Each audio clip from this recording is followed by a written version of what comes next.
কিন্তু ছাদ বাগানে আমার হেলেঞ্চার শাক গাছ লাগিয়েছি, খুব সুন্দর হয়েছে। তো আমি ভাবছি কয়েকটা শাক এখান থেকে তুলে নেব। তোমরা কি কেউ কখনো খেয়েছো হেলেঞ্চার শাক?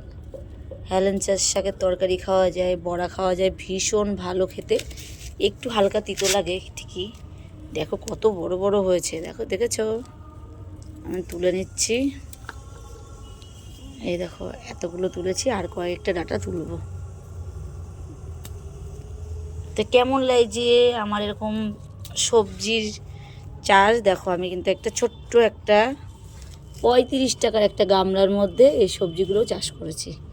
একটা হেলেঞ্চার শাক লাগিয়েছি।